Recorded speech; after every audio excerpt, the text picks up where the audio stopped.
11 अलग अलग जंगों में अपनी फौज का झंडा बुलंद किया। प्रथम विश्व युद्ध में करीब 2 लाख गोरखों ने फ्रांस, टर्की, मेसोपोटामिया और फिलिस्तीन में हिस्सा लिया और एक खास टुकड़ी के साथ लॉरेंस ऑफ अरेबिया का भी पूरा साथ दिया और मौजूदा इराक और सऊदी अरेबिया के इलाके में भी अपनी बहादुरी का कारनामा दिखाया। और दूसरे विश्व युद्ध में तो पहले विश्व युद्ध से भी ज्यादा तादाद में, यानी कि तकरीबन 2.5 लाख गोरखों ने सीरिया, नॉर्थ अफ्रीका, मौजूदा लीबिया, मोरक्को, ट्यूनीशिया, मिस्र और ग्रीस में जंगजू रहे और जापान के खिलाफ बर्मा, हिंदुस्तान के नॉर्थ ईस्ट, मलाया और सिंगापुर में भी अपनी महारत का लोहा मनवाया। हालांकि इनमें से गोरखों के 32,000 साथी मारे गए, लेकिन उनकी बहादुरी का अंदाजा इस बात से लगाया जा सकता है कि इस जंग में 2,734 बहादुरी के पदक भी उन्होंने हासिल किए। और जब हिंदुस्तान आजाद हुआ तो अंग्रेज तब तक हिंदुस्तान में काम करने वाली 11 गोरखा रेजिमेंट में से 4, 2, 6, 7 और 10 गोरखा रेजिमेंट्स को अपने साथ ही ले गए। ये गोरखा ब्रिटिश फौज में सेवा करते रहे और फिर उन्हें बर्तानिया का भी नागरिक बना दिया गया। और बाकी सारी रेजिमेंट्स 1st, 3rd, 4, 5, 8, 9 और 11 गोरखा रेजिमेंट्स हिंदुस्तान फौज में ही अपनी बहादुरी की दास्तानें लिखती रही और आज भी इन्हें खास इज्जत की नजर से देखा जाता है।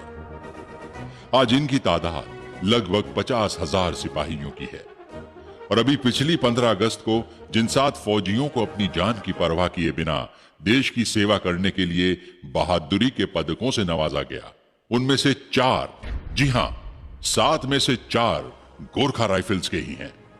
गोरखों की इस खुद से पहली जिम्मेदारी, या यूं कहें कि जान हथेली पर रखकर अपनी जिम्मेदारी को अंजाम देने की फितरत को सारी दुनिया ने माना है। 1911 में गोरखा ही थे जब ब्रिटिश फौज ने किसी फौजी को बहादुरी का मेडल दिया था। दरअसल कुल 16 विक्टोरिया क्रॉस जो नेटिव सोल्जर्स को दिए गए, उनमें 13 गोरखों को मिले जिन्होंने नमक का हक अदा करने के लिए अपनी जान निछावर कर दी थी। आजादी के बाद भारत माता की सेवा में भी गोरखों की बहादुरी के कारनामे अक्सर दास्तानों के आसमानों पे सितारों की तरह जगमगाते रहे हैं। 1952 में नायक नर बहादुर थापा को देश का पहला फर्स्ट क्लास अशोक चक्र दिया गया, जो कि शांति के दौर का परमवीर चक्र कहलाता है। मेजर धन सिंह थापा को 1962 की जंग में परमवीर चक्र से नवाजा गया। उनकी सूची खासी लंबी है, जिन्हें महावीर चक्र, वीर चक्र, कीर्ति चक्र, शौर्य चक्र से नवाजा गया। आजादी के बाद पहली बार 2 गोरखा अफसरों ने तरक्कियों की सारी पुरानी हदों को पार करते हुए लेफ्टिनेंट जनरल के ओहदे पर पहुंचने में कामयाबी हासिल की।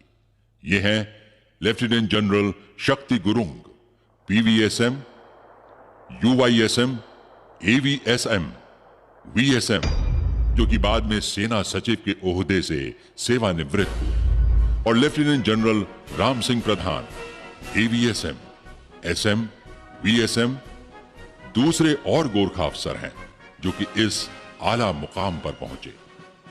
और हमारे लिए फख्र की बात यह है कि आज का ये खूबसूरत गोरखा द्विशताब्दी महोत्सव भी इन्हीं 2 अफसरों की कोशिशों का नतीजा है। ये गोरखों की वफादारी और बहादुरी ही है कि जो उनके सीनों की खूबसूरती देश की सेना के नवाजे सैकड़ों मेडल्स ने बढ़ाई है। गोरखों की बहादुरी ही है जिसने हिंदुस्तानियों के दिलों पर ही नहीं बल्कि शायरी के कलाम पर भी कब्जा किया है और उन्हें ए मेरे वतन के लोगों जैसे मशहूर नज्म में भी मुकाम दिया। गोरखे नमक का कर्ज कभी ना भूलने वाली कौम है। यही वजह है कि उनकी बहादुरी की दास्तानें हिंदुस्तान की हर जंग और यहां तक कि दहशत के खिलाफ जंग में भी मिल जाती हैं। हालांकि गोरखों के फौजी कारनामों की वजह से उन्हें सीमित कर दिया गया, और वो ये कि गोरखे सिर्फ अच्छे फौजी या फिर गार्ड ही हो सकते हैं। इस सोच ने गोरखों की सलाहियतों पर पर्दा डाल दिया। यही वजह है कि आज भी जब गोरखा रेजिमेंट दुनिया भर में अंजाम दिए अपने तमाम जंगी और फौजी कारनामों के 200 साल मना रही है, तो भी गोरखा कौम अपनी वजूद को समाज के दो राहे पर पाती है। आज भी गोरखा को हर रोज देश के किसी ना किसी कोने में, जो कि उसका अपना घर है, उसमें न सिर्फ अपनी पहचान के सवाल का सामना करना पड़ता है, बल्कि गैर बराबरी के एहसास से भी दो चार होना पड़ता है। और आज भी गोरखों को समाज की मुख्य धारा में लाने के लिए खासी कोशिश करनी पड़ती है। एक बहुत आम सोच ये भी है कि गोरखे नेपाली हैं क्योंकि उनकी जबान, तहजीब और साहित्य नेपाली है। इसी वजह से गोरखों के वजूद पर ही सवालिया निशान लगे रहते हैं, जबकि नेपाली जबान हिंदुस्तान की कई राष्ट्रीय भाषाओं में से एक है, और नेपाली बोलने वाले गोरखे भी वैसे ही हिंदुस्तानी हैं जैसे कि हिंदुस्तानी बंगाली बोलने वाले बांग्लादेशी नहीं, और उर्दू बोलने वाले पाकिस्तानी नहीं, और तमिल बोलने वाले श्रीलंकन नहीं हैं। गोरखे खालिस हिंदुस्तानी हैं। पूरे हिंदुस्तान में 10 मिलियन यानी 1 करोड़ हिंदुस्तानी नागरिक गोरखे हैं। उत्तराखंड की कुल जमा आबादी का 12% गोरखे हैं। गोरखों की राष्ट्र निर्माण में योगदान की तमाम कहानियां कही ही नहीं गई। हजारों गोरखे देश के हर कोने में, चाय के बागानों में, कुनैन की खेती, तेल के कुएं, कोयले की खानों में काम करते मिल जाएंगे। ना कोई जात पात की बहस, ना ही किसी तरह का झगड़ा लड़ाइयां, बस सादा जिंदगी और ऐसी मेहनत कश कि अपने आप में एक किस्म की पहाड़ी फौज का वजूद रहता है, और आज भी वजूद के उसी पुराने पायदान पर है जिस पर हिंदुस्तान की बढ़ती जीडीपी का कोई असर नहीं।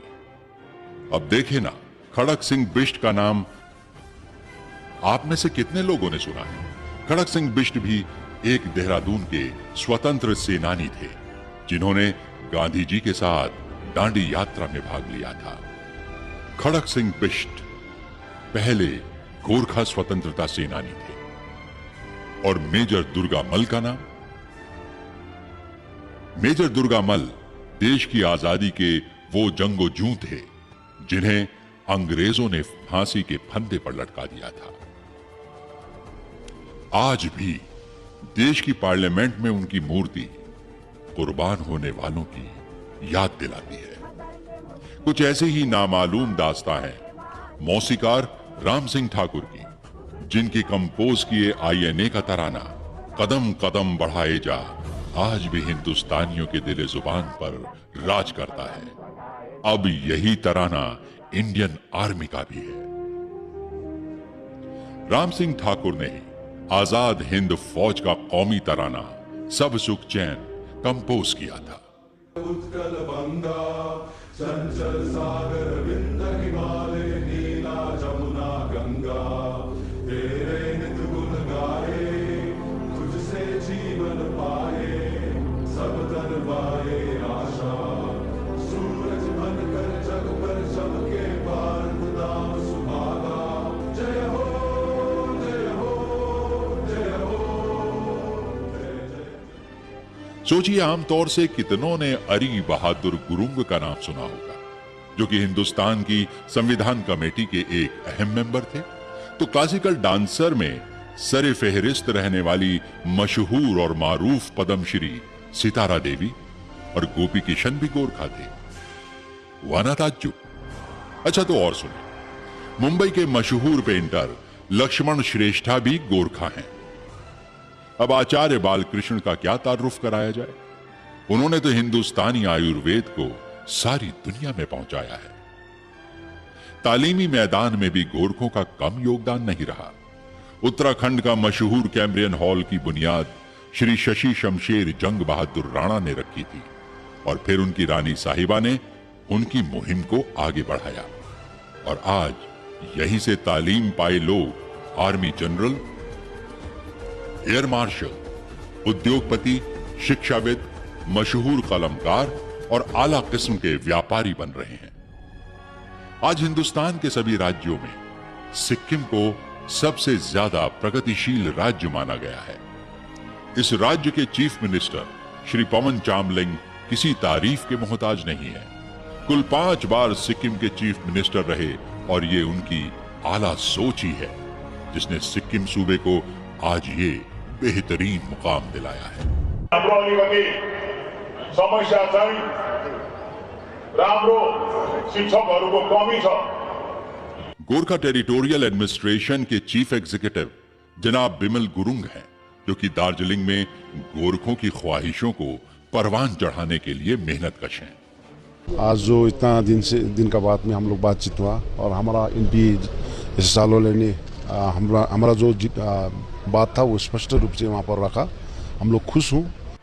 और यहाँ अपने उत्तराखंड में भी गोरखे अपने नाम, नमक और निशान की खातिर राज्य की तरक्की के लिए हर वक्त कुर्बान हैं। 1976 तक देहरादून शहर भी 3-3 गोरखा रेजिमेंट्स का घर रहा है और जो गोरखे यहां रिटायर हुए वो यहां के होके रह गए। यहां की मिट्टी इतनी भाई कि यहीं जमीन खरीदी और यहीं मकान बनाए और उनकी अगली नस्ल भी उनके पद चिन्हों पर चल रही है। ये देहरादून ही है जहां गोरखों ने फुटबॉल को कुछ इस तरह अपनाया जैसे बतख पानी को अपनाती है। गोरखों के लिए फुटबॉल एक जंग की तरह है, वही फुर्ती भरे अंदाज जैसे कि जंग में होता है, मंजिले मकसूद हासिल करना। 1950 तक पहुंचते पहुंचते गोरखों की फुटबॉल के कारनामे कोलकाता तक पहुंच गए, जो बाद में फुटबॉल क्लब का मक्का बन गया। ये सारे फुटबॉल प्लेयर्स देहरादून के ही थे, जो कि फुटबॉल के महारथियों के नाम से जाने जाते हैं। इनमें से ज्यादातर प्रोफेशनल फुटबॉलर थे, जिन्होंने ईस्ट बंगाल क्लब और मोहन बागान क्लब से फुटबॉल खेले और हिंदुस्तान की टीम में भी अपना मुकाम बनाया। इनमें से कई Asian Games, Commonwealth Games, Merdeka Cup, Durand Cup और यहां तक कि ओलंपिक गेम्स तक भी पहुंचे हैं। चंदन सिंह रावत, वीर बहादुर गुरुंग, राम बहादुर, अमर बहादुर गुरुंग, उपेंद्र सिंह रावत, श्याम थापा, सीबी थापा को कौन नहीं जानता। और आजकल सुनील छेत्री को सभी जानते हैं। अपने फुटबॉल के माहिराना अंदाज की वजह से वो कितनी ही फुटबॉल चैंपियनशिप्स में हिंदुस्तान टीम का हिस्सा रहे। गोरखा सिर्फ फुटबॉल के ही महारथी नहीं थे, बॉक्सिंग में भी उन्होंने अपनी खासी पहचान बनाई है। जैसे कि पदम बहादुर मल ने हिंदुस्तान को एशियन गेम्स में पहला स्वर्ण पदक दिलवाया था और इन्हें अर्जुन अवार्ड से भी नवाजा गया। इसी तरह हरि सिंह थापा को बॉक्सिंग के लिए द्रोणाचार्य अवार्ड मिला। दोनों खिलाड़ियों को उत्तराखंड लाइफ टाइम अचीवमेंट से भी नवाजा गया। 2005 में सोम बहादुर थापा ने कॉमनवेल्थ गेम्स में सोने का तमगा हासिल करके देश और गोरखों का नाम रोशन किया। और अभी हाल ही में शिव थापा ने ओलंपिक 2016 के लिए क्वालिफाई करके ऐसा करने वाले सबसे नौजवान बॉक्सर होने की खुशी मनाई। दौड़ के मैदान में भी शिव कुमार श्रेष्ठा क्रॉस कंट्री चैंपियन है और इसी तरह मकबूल है मैराथन रनर रोशनी राय, जिनके सर अकेले ऐसे भारतीय होने का सेहरा जाता है जिन्होंने 89 किलोमीटर कॉमरेड मैराथन पूरी की। खलंगा की दौड़ भी उन्हीं की सरपरस्ती में की गई है। चलें अब गोरखों की कुछ तीरंदाजी की बात हो जाए। अर्जुन अवार्ड से नवाजे जाने वाले तरुणदीप ने 2011 के एशियन गेम्स में चांदी का पदक हासिल किया और इसे जीतकर हंगामा कर दिया। भरत छेत्री हॉकी के वो खिलाड़ी हैं जिन्होंने हिंदुस्तान को कैप्टन की हैसियत से कई जीतें दिलवाई। My name is Bharat Chhetri. I am from Darjeeling, 30 years old. I am the captain of Indian hockey team. और शार्प शूटर जीतू राय को कौन नहीं जानता है। गोरखों की जिंदगी में हवा का रुख बदलता हुआ नजर आता।